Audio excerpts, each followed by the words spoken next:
Hi ನಮಸ್ತೆ ಎಲ್ರಿಗೂ. ಈಗ ರೋಗ ನಿರೋಧಕ ಶಕ್ತಿ ಜಾಸ್ತಿ ಮಾಡಲಿಕ್ಕೆ ಮನೆಯಲ್ಲಿ ನಾವು ಯಾವ ಥರ ಕಷಾಯ ಎಲ್ಲ ಮಾಡಿ ಕುಡಿಬೋದು ಅಂತೇಳಿ ಅಂದರೆ ಇಮ್ಯುನಿಟಿ ಬೂಸ್ಟ್ ಅದು ಮನೆಯಲ್ಲೇ ಇರುವಂಥದ್ದು. ಇದು ಮಕ್ಕಳಿಗೆ ಸಹ ಕೊಡ್ಬೋದು, ಅಂದರೆ ಚಿಕ್ಕ ಮಕ್ಕಳಿಗೆಲ್ಲ ಒಂದು 8-9 ವರ್ಷದ ಮಕ್ಕಳಿಗೆ ಆ ಥರ ಎಲ್ಲ ಕೊಡ್ಬೋದು, ತೊಂದರೆ ಇಲ್ಲ.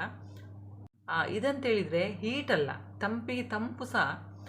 ಮತ್ತು ನಮಗೆ ಇದು ಬಾಡಿ ಸ್ವಲ್ಪ ಹೀಟ್ ಅಂತೇಳಿದರೆ ಈ ಚಳಿಗಾಲ ಅಲ್ವಾ, ಹಾಗಾಗಿ ಸ್ವಲ್ಪ ರೋಗ ನಿರೋಧಕ ಶಕ್ತಿ ಸಹ ಜಾಸ್ತಿ ಆಗ್ತದೆ. ಖಂಡಿತವಾಗ್ಲೂ ಟ್ರೈ ಮಾಡಿ ನೋಡಿ. ಅಂದರೆ ಈಗಂತೂ ಶೀತ, ಕೆಮ್ಮು, ಕಫ ಅದೆಲ್ಲ ಇರುವಾಗ, ಮತ್ತು ಎಕ್ಸಾಮ್ ಟೈಮ್ ಅಂತ ಹೇಳುವಾಗ ಮಕ್ಕಳಿಗೆ ಸಹ ತೊಂದರೆ ಆಗ್ತದೆ, ದೊಡ್ಡವರಿಗೆ ಸಹ ತೊಂದರೆ ಆಗ್ತದೆ. ಹಾಗಾಗಿ ಇಂಥದ್ದೆಲ್ಲ ಒಂದು ಕಷಾಯ ಮನೆಯಲ್ಲಿ ಮಾಡ್ತಾ ಬರೋದ್ರಿಂದ ತುಂಬ ಇಂಪ್ರೂವ್ ಆಗ್ತದೆ ಬಾಡಿಯಲ್ಲಿ. ಖಂಡಿತವಾಗ್ಲೂ ಟ್ರೈ ಮಾಡಿ. ಫಸ್ಟಿಗೆ ಬಂದು ಗೋಲ್ಡನ್ ಮಿಲ್ಕ್ ಅಂತ ಹೇಳ್ತಾರೆ ಇದಕ್ಕೆ. ಗೋಲ್ಡನ್ ಮಿಲ್ಕ್ ಅಂದರೆ ಅರಿಶಿಣದ ಹಾಲು. ಇದು ಸಹ ತುಂಬ ಒಳ್ಳೆಯದು, ನಾನು ಯಾವಾಗಲೂ ಹೇಳ್ತಾ ಇರ್ತೇನೆ. ಅರಿಶಿಣದಲ್ಲಿ ಕರ್ಕ್ಯುಮಿನ್ ಅಂತೇಳಿ ಅದರಲ್ಲಿ ಒಂದು ಅಂಶ ಇರ್ತದೆ. ಹಾಗಾಗಿ ಇದು ನಾವು ಹಾಲಿಗೆ ಮಿಕ್ಸ್ ಮಾಡಿ ಕುಡಿಯೋದ್ರಿಂದ ನಮ್ಮ ದೇಹದ ರೋಗ ನಿರೋಧಕ ಶಕ್ತಿಯನ್ನು ಇದೊಂದು ಜಾಸ್ತಿ ಮಾಡ್ತದೆ. ಮತ್ತು ಜೊತೆಗೆ ಕಫ ಮತ್ತು ಶೀತದಿಂದ ಏನಾದರೂ ಪ್ರಾಬ್ಲಮ್ ಇದ್ದರೆ ಸಹ ನಮಗೆ ಅದೊಂದು ಸೇಫ್ ಆಗ್ತದೆ ಈ ಥರ ಒಂದು ಕುಡಿಯೋದ್ರಿಂದ. ಹಾಗೆ ರಾತ್ರಿ ಮಲಗೋಕ್ಕಿಂತ ಮೊದಲು ಬೆಚ್ಚಗಿನ ಒಂದು ಹಾಲಲ್ಲಿ ಇದನ್ನು ನಾವು ಅರಿಶಿಣ ಪುಡಿಯನ್ನು ಮಿಕ್ಸ್ ಮಾಡಿ ಕುಡಿಯೋದ್ರಿಂದ ನಿದ್ರೆ ಕಮ್ಮಿ ಇದ್ದವರಿಗೆ ಸಹ ಒಂದು ಒಳ್ಳೆ ನಿದ್ರೆ ಬರ್ತದೆ. ಟಯರ್ಡ್ನೆಸ್ ಇದ್ದರೂ ಸಹ ಕಮ್ಮಿ ಆಗ್ತಾ ಹೋಗ್ತದೆ. ಖಂಡಿತ ಇದು ಮಕ್ಕಳಿಗೆ ಸಹ ಕೊಡ್ಬೋದು, ದೊಡ್ಡವರಿಗಂತಲ್ಲ ಮಕ್ಕಳಿಗೆ ಸಹ ಇದನ್ನು ಕೊಡ್ಬೋದು. ತುಂಬ ಒಂದು ಸಾಕಾಗ್ತದಲ್ಲ, ಅಂದರೆ ಕೆಲಸ ಮಾಡಿ ಸಾಕಾಗ್ತದೆ ಅಥವಾ ಆಟ ಆಡಿ ಸಾಕಾಗ್ತದೆ, ಹಾಗೆಲ್ಲ ಇದ್ದವರು ಇದನ್ನೆಲ್ಲ ಕುಡಿಬೋದು. ಈ ಚಳಿಗಾಲಕ್ಕೆ ಒಂದು ಬೆಸ್ಟ್ ಇದು. ನೀವು ಅದರ ಜೊತೆಲಿ ಸ್ವಲ್ಪ ಕಾಳು ಮೆಣಸಿನ ಪುಡಿ ಸಹ ಹಾಕ್ಬೋದು. ಅಂದರೆ ಇಲ್ಲಿ ಗಂಟ್ಲು ತುರುಕೆಲ್ಲ ಇರ್ತದೆ ನೋಡಿ, ಆ ಟೈಮಲ್ಲಿ ನೀವು ಅರಿಶಿನ ಪುಡಿ ಜೊತೆಲಿ ಸ್ವಲ್ಪ ಕಾಳು ಮೆಣಸಿನ ಪುಡಿ ಸಹ ನೀವು ಹಾಕಿ ಕುಡಿಬೋದು. ನೆಕ್ಸ್ಟ್ ಬಂದು ಇದು ಬೆಸ್ಟ್, ಶುಂಠಿ ಚಹಾ. ಶುಂಠಿ ಟೀ ಮಾಡ್ತಾರಲ್ಲ, ಜಿಂಜರ್ ಟೀ, ಅದು ತುಂಬ ಒಳ್ಳೆಯದು. ಅದು ಸಹ ನೀವು ಈ ಚಳಿಗಾಲದಲ್ಲಿ ತುಂಬ ಒಂದು ಅತ್ಯುತ್ತಮವಾದಂಥ ಒಂದು ಔಷಧ ಅಂತಲೇ ಅಂದ್ಕೊಳ್ಬೋದು. ಇದು ಅಂದರೆ ನಮ್ಮ ಬಾಡಿಯನ್ನು ಬೆಚ್ಚಗಿಡ್ಲಿಕ್ಕೊಂದು ಇದು ಆಗ್ತದೆ, ನಮಗೆ ಕೆಲಸ ಮಾಡ್ತದೆ ಇದು ಶುಂಠಿದು ಟೀ. ಹಾಗಾಗಿ ಆದಷ್ಟು ನಾವು ಈಗ ಚಳಿಗಾಲದಲ್ಲಿ ಅಥವಾ ಮಳೆಗಾಲದಲ್ಲಿ ಸ್ವಲ್ಪ ಶುಂಠಿ ಟೀಯನ್ನು ಕುಡಿತಾ ಬರ್ಬೋದು.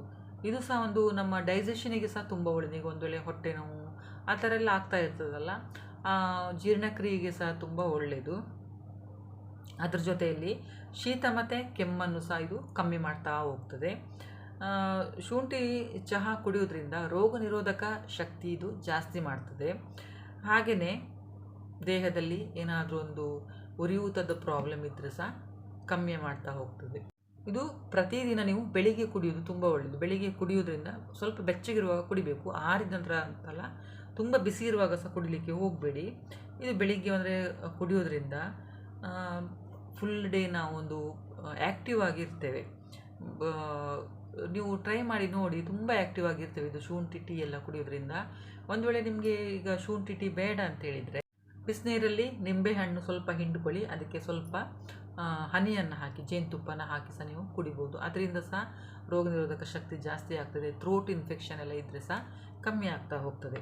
ನೆಕ್ಸ್ಟ್ ಬಂದು ತುಳಸಿ ಎಲೆ. ತುಳಸಿ ಎಲೆ ಇದ್ದರೆ ಸಹ ತುಂಬ ಒಳ್ಳೆಯದು. ತುಳಸಿದು ಸ್ವಲ್ಪ ಜಜ್ಜಿ ಅದರ ರಸನ ಹಿಂಡಿ ಅದು ಸ್ವಲ್ಪ ಜೇನುತುಪ್ಪನೆಲ್ಲ ಮಿಕ್ಸ್ ಮಾಡಿ ಕೊಡ್ತಾರಲ್ಲ ಮಕ್ಕಳಿಗೆ, ಹಾಗೆ ನೀವು ಇದು ತುಳಸಿ ಕಷಾಯ ಸಹ ಮಾಡ್ಬೋದು. ಆಯುರ್ವೇದದಲ್ಲಿ ಅತ್ಯಂತ ಒಂದು ಮಹತ್ವ ಕೊಡ್ತಾರೆ ತುಳಸಿ ಎಲೆಗೆಲ್ಲ ಅಲ್ವಾ. ಹಾಗಾಗಿ ಈ ತುಳಸಿ ಎಲೆನ ತಗೊಂಡು ನೀರಲ್ಲಿ ಕುದಿಸಿ ಅದರ ನಂತರ ಅದು ಸೋಸ್ಕೊಳ್ಳಿ. ಸೋಸಿದ ನಂತರ ಸ್ವಲ್ಪ ಜೇನುತುಪ್ಪ, ಆಮೇಲೆ ನಿಂಬೆಹಣ್ಣಿನ ರಸ ಸಹ ನೀವು ಅದಕ್ಕೆ ಸ್ವಲ್ಪ ಹಾಕ್ಕೊಳ್ಬೋದು. ಇದು ನಮಗೆ ಬ್ರೀತಿಂಗ್ ಪ್ರಾಬ್ಲಮ್ ಇದ್ದರೆ ಸಹ ಸ್ವಲ್ಪ ಕಮ್ಮಿ ಆಗ್ತದೆ. ಮತ್ತು ಇದು ಶ್ವಾಸಕೋಶದ್ದು ಏನಾದರೂ ಒಂದು ಅಂದರೆ ಇನ್ಫೆಕ್ಷನ್ ಥರ ಆಗಿದ್ದರೆ ಅದು ಸಹ ಕಮ್ಮಿ ಆಗ್ತದೆ. ಮತ್ತು ನಮ್ಮ ದೇಹದಲ್ಲಿ ಬೇಡದಿರುವಂಥ ಏನಾದರೂ ಒಂದು ಅಂಶ ಇದ್ದರೂ ಸಹ ಅದು ಹೊರಗಡೆ ಹಾಕಲಿಕ್ಕೆ ಸಹ ಒಂದು ಕಾರಣ ಆಗ್ತದೆ ನಮಗೆ ತುಳಸಿ ಕಷಾಯ. ಇದು ಅಂತೂ ನಮ್ಮ ಈಗ ಚಳಿಗಾಲದಲ್ಲಿ ಒಂದು ಒಳ್ಳೆಯ ಒಂದು ಕಷಾಯ, ತುಳಸಿ ಕಷಾಯ, ಶುಂಠಿ ಕಷಾಯ ಅದೆಲ್ಲ ನೀವು ಮಾಡಿಕೊಂಡು ಕುಡಿಬೋದು. ಆಮೇಲೆ ಈ ಚಳಿಗಾಲದಲ್ಲಿ ಕೆಲವೊಂದು ಕಾಯಿಲೆಗಳು ಬರ್ತದೆ ನೋಡಿ, ಅದಕ್ಕೆ ಒಂದು ಬೆಸ್ಟ್ ಮೆಡಿಸಿನ್ ಇದು. ಮತ್ತು ರೋಗ ನಿರೋಧಕ ಶಕ್ತಿ ಸಹ ಜಾಸ್ತಿ ಆಗ್ತದಲ್ವ. ನೆಕ್ಸ್ಟ್ ಬಂದು ಬಾದಾಮಿ ಹಾಲು ಸಹ ತುಂಬ ಒಳ್ಳೆಯದು. ಆದಷ್ಟು ಮನೆಯಲ್ಲಿ ನೀವು ಬಾದಾಮಿಯನ್ನು ಅಂದರೆ ಪೌಡ್ರ್ ಮಾಡಿ ಇಟ್ಕೊಳ್ಬೋದು, ಬಾದಾಮಿ ಪೌಡರನ್ನು ಮಾಡಿ ಇಟ್ಕೊಳ್ಬೋದು. ಅದು ಸಹ ತುಂಬ ಈಸಿ ಮನೇಲೇ ಮಾಡ್ಕೊಂಡು ಇಟ್ಕೊಳ್ಳಿಕ್ಕೆ. ಒಂದು ವೇಳೆ ಆಗಲಿಲ್ಲ ಅಂತೇಳಿದರೆ ಒಳ್ಳೆ ಕಂಪನಿಯದು ಬಾದಾಮ್ ಪೌಡ್ರನ್ನ ನೀವು ತೊಗೊಳ್ಬೋದು. ಇದರಲ್ಲಿ ವಿಟಮಿನ್ ಇ, ಒಮೆಗಾ 3 ಮತ್ತು ಕೊಬ್ಬಿನ ಅಂಶ, ಆಮೇಲೆ ಪ್ರೋಟೀನು, ಅಂದರೆ ನಮ್ಮ ದೇಹಕ್ಕೆ ಏನೆಲ್ಲ ಬೇಕು ಅದೆಲ್ಲ ಸಹ ಉಂಟು ಇದರಲ್ಲಿ. ಹಾಗಾಗಿ ಇದು ಈ ಇದರಲ್ಲಿ ಅಂದರೆ ಬಾದಾಮ್ ಹಾಲಲ್ಲಿ ನಮ್ಮ ಮೆದುಳಿಗೆ ಒಂದು ಇದು ಬೂಸ್ಟ್ ಸಿಕ್ಕಿದ ಹಾಗೆ ಆಗ್ತದೆ. ಬಾದಾಮ್ ಗೊತ್ತುಂಟಲ್ಲ ನಿಮಗೆ, ಬಾದಾಮ್ ರಾತ್ರಿ ನೆನೆಸಿ ಬೆಳಿಗ್ಗೆ ತಿನ್ನೋದ್ರಿಂದ ಒಳ್ಳೆಯದು. ಅದರ ಬದಲಿಗೆ ನೀವು ಇದನ್ನು ಹಾಲಲ್ಲಿ ಹಾಕಿ ಮಿಕ್ಸ್ ಮಾಡಿ ಕುಡಿಬಹುದು. ಆಮೇಲೆ ಚರ್ಮವನ್ನು ಆರೋಗ್ಯ ಮತ್ತು ದೇಹದ ಉಷ್ಣತೆಯನ್ನು ಇದು ಕಾಪಾಡ್ತದೆ. ಬಾದಾಮ್ ಹಾಲು ಉಂಟಲ್ಲ, ನಮ್ಮ ಸ್ಕಿನ್ ಆಮೇಲೆ ಮತ್ತು ನಮ್ಮ ದೇಹದ ಉಷ್ಣತೆಯನ್ನು ಸಹ ಇದು ಕಾಪಾಡ್ತದೆ. ಮೇನ್ ಅಂತೇಳಿದರೆ ಚಳಿಗಾಲದಲ್ಲಿ ಸ್ಕಿನ್ ಡ್ರೈ ಆಗ್ತದೆ ನೋಡಿ. ಈ ಥರ ಬಾದಾಮ್ ಹಾಲು ಕುಡಿತಾ ಬಂದರೆ ಸ್ಕಿನ್ ಡ್ರೈ ಆಗೋದು ಸ್ವಲ್ಪ ಕಮ್ಮಿ ಆಗ್ತಾ ಹೋಗ್ತದೆ. ಲಾಸ್ಟ್ ಇದು ಬಂದು ಗ್ರೀನ್ ಟೀ, ಹಸಿರು ಚಹಾ. ಗ್ರೀನ್ ಟೀ ತುಂಬ ಜನರು ಕುಡಿತಾರೆ. ಈ ಗ್ರೀನ್ ಟೀ ಕುಡಿಯೋದ್ರಿಂದ ಸಹ ತುಂಬ ಒಳ್ಳೆಯದು. ಇದರಲ್ಲಿ ಆ್ಯಂಟಿ ಆಕ್ಸಿಡೆಂಟ್ ಅಂತಂತೂ ತುಂಬ ಉಂಟು ಗ್ರೀನ್ ಟೀಯಲ್ಲಿ. ಹಾಗಾಗಿ ನಮ್ಮ ಡೈಜೆಷನಿಗೆ ಸಹ ತುಂಬ ಒಳ್ಳೆಯದು ಗ್ರೀನ್ ಟೀ.